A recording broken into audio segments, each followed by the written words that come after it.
देखिए, कल जैसा की बात हुई थी अपने, उसके अनुसार कल जो विषय वस्तु को लेकर हम बात कर रहे थे उससे संबंधित कुछ प्रश्नों के साथ में उपस्थित हूं। तो सबसे पहले आप लोगों के सामने प्रश्न आ रहे हैं और प्रत्येक प्रश्न को देखने के बाद आप एक बार पढ़ें, कोशिश करें कमेंट में उसका राइट आंसर क्या हो सकता है वो डालने की।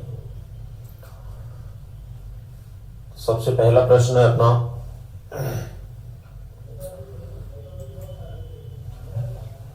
राष्ट्रीय पाठ्यचर्या की रूपरेखा NCERT 2005 की अनुशंसा के अनुसार प्राथमिक विद्यालयों का गणित पाठ्यक्रम क्या है, या गणित का पाठ्यक्रम किस प्रकार का रखा गया है।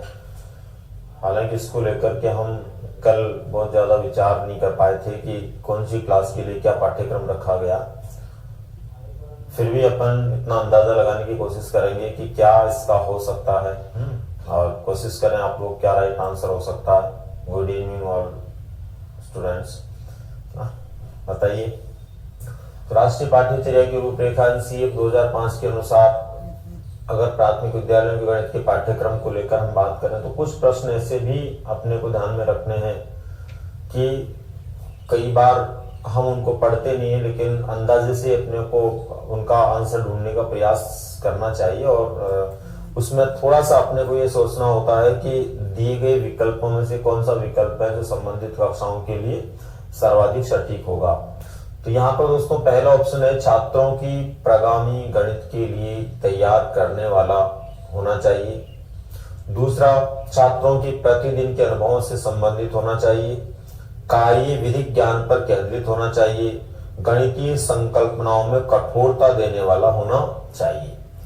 तो यहाँ पर बहुत सरल सी बात है कि प्रारंभिक स्तर के बालक जो हैं, प्राथमिक स्तर के जो बालक हैं, उनको जो गणित की विषय वस्तु दी जाती है वो ऐसी विषय वस्तु होनी चाहिए जो बिल्कुल आसान सी हो और यूं मान के चले कि उनके दैनिक जीवन के अनुभवों से जुड़ी हुई हो, जिसको सरलता पूर्वक वे कर पाए। तो बहुत अच्छी बात है, काफी लोगों ने जो है इसका एकदम सही आंसर दिया है। चंपालाल डामोर ने बिल्कुल सेकंड आंसर दिया है, और भी काफी स्टूडेंट्स हैं जिन्होंने सेकंड आंसर दिया है। अंकित कुमार ने दिया है, दीपक सिंह ने दिया है, सगन सिंह चौधरी ने दिया है। Very good, thanks. तो बिल्कुल इसका राइट आंसर है दोस्तों, छात्रों के प्रतिदिन से संबंधित जो व्यवहार है या प्रतिदिन के अनुभवों से संबंधित जो व्यवहार है, इस प्रकार का पाठ्यक्रम होना चाहिए। Very good. ऐसे ही प्रत्येक अगले प्रश्न में आपको 30 सेकंड का समय मिलेगा और आप बिल्कुल कोशिश करें कि उसके अंदर राइट आंसर क्या होता है, सही आंसर देने का प्रयास करें। थैंक्स, सभी के बिल्कुल राइट आंसर है। अगला प्रश्न है दोस्तों अपना, गणितीय अध्यापन को प्रभावी बनाने के लिए निम्नलिखित में से कौन सी विशेषताएं नहीं है। गणितीय अध्यापन को प्रभावी बनाने के लिए निम्नलिखित में से कौन सी विशेषताएं नहीं है। 4 ऑप्शन है। प्रतिदिन के अनुभवों के साथ संबंध स्थापित करना, एक ही संकल्पना के लिए विभिन्न शिक्षण अधिगमों का प्रयोग करना, एक नई संकल्पना का परिचय देने के लिए समय के नियम का कठोरता से पालन करना, छात्रों की त्रुटियों के प्रतिरूपों पर केंद्रित होना। क्या इसका आंसर हो सकता है, इसके लिए एक बार आप थोड़ा सा विचार करें। 30 सेकंड का समय आप लोगों के लिए, और 30 सेकंड के बाद आप जवाब देने का प्रयास करें। Very good. अरविंद ने सेकंड आंसर दिया इसका।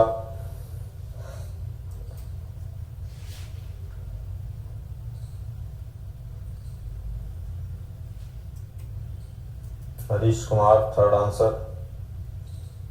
Very good. Rakesh Rawat third. चलिए, बहुत अच्छा दोस्तों।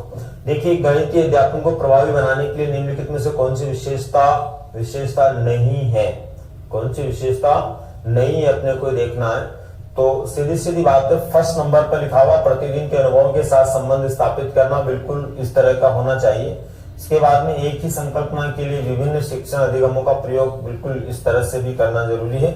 और छात्रों की त्रुटियों के प्रतिरूपों पर केंद्रित होना, यानी कहाँ छात्र गलती करेगा उस गलती को सुधारने के प्रयासों पर केंद्रित होना। तो क्या चक्कर है तुम्हारा? जमुना चौधरी दूसरा, इनको कठिन लगता है गणित। चलिए, very good. Ramvilas, Ankit Kumar, Ajay Vishnoi, Vijendra, very good. इन सभी के फोर्थ आंसर आ रहा है, बिल्कुल राइट आंसर है दोस्तों। हर कोई गणित सीख सकता है। कल हमने बात की थी, अगर आपको ध्यान हो तो, गणित सामुदायिक विषय है और सामुदायिक विषय का मतलब होता है कोई भी कहीं भी किसी भी परिस्थिति में इसको सीख सकता है। इसलिए हमारा इसमें राइट आंसर क्या होगा, हर कोई गणित सीख सकता है या कोई भी व्यक्ति किसी भी परिस्थिति में गणित को सीख सकता है। Very good. चलिए नेक्स्ट क्वेश्चन की ओर बढ़ते हैं हम। अगला प्रश्न है, अशिक्षित दुकानदार द्वारा उपयोग किए जाने वाले गणित, यानी एक ऐसा दुकानदार है जो पढ़ा लिखा नहीं है, वो कौन सी प्रकार के गणित का उपयोग करता है, इसको लेकर के विचार करें, सोचें और फिर राइट आंसर देने का प्रयास करें। तो इसमें फर्स्ट है कि कौन से वाले गणित को संबंधित समस्याओं को हल करने के लिए वैकल्पिक रणनीति के रूप में कक्षाओं में शिक्षकों द्वारा चर्चा की जानी चाहिए।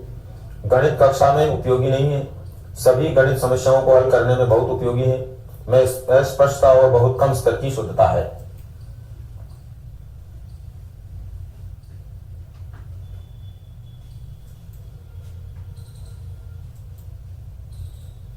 इसका आंसर 444 दे रहे हैं आप लोग।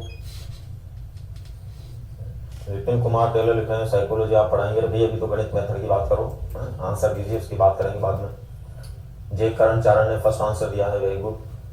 घनश्याम रमेश फर्स्ट आंसर दे रहे हैं, very good.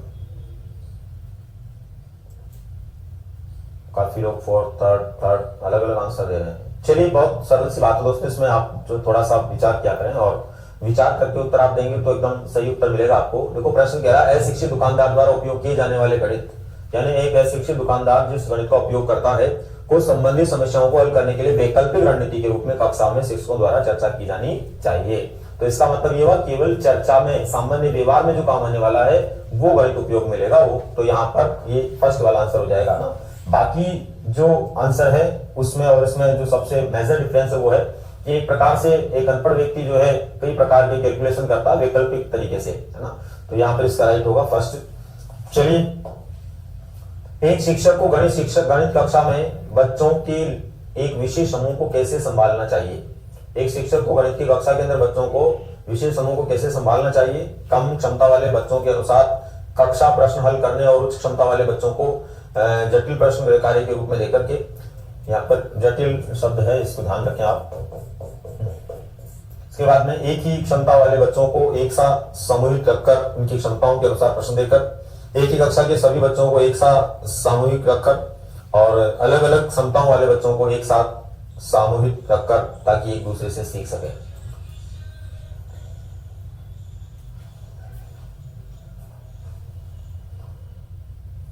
Yes, first four first, very good. बिल्कुल बिल्कुल अलग अलग आंसर दे रहे हैं आप लोग, एक आंसर देने की कोशिश करें। महेंद्र कुमार ने, मोनिका ने, बिल्कुल विपिन कुमार ने, कुलदीप, इन्होंने एकदम सही आंसर दिया है। तो जो कि इसका राइट आंसर होगा दोस्तों फोर्थ, अलग अलग क्षमताओं वाले बच्चों को एक साथ सामूहिक रखकर ताकि वो एक दूसरे से सीख पाए। हमेशा ये ध्यान रखना चाहिए कि कक्षा कक्ष के अंदर बालकों को एक तरीके से पढ़ा करके, एक तरीके से प्रश्न पत्र को या प्रश्नों को देकर के जब हल करवाते हैं तो एक दूसरे से मोटिवेट होता है। अपने मनोविज्ञान में पढ़ा होगा कि जैसे प्रतिभाशाली कोई बालक है तो उसको अलग नहीं पढ़ाना चाहिए, उसको सामान्य बालकों के साथ ही पढ़ाना चाहिए। तो इसका मतलब ये हुआ जब उसको सामान्य बालकों के साथ पढ़ाना चाहिए तो सभी श्रेणी के बालकों को एक साथ ही वर्क दिया जाना चाहिए ताकि एक दूसरे बालक से एक दूसरा बालक सीख पाए। चलिए,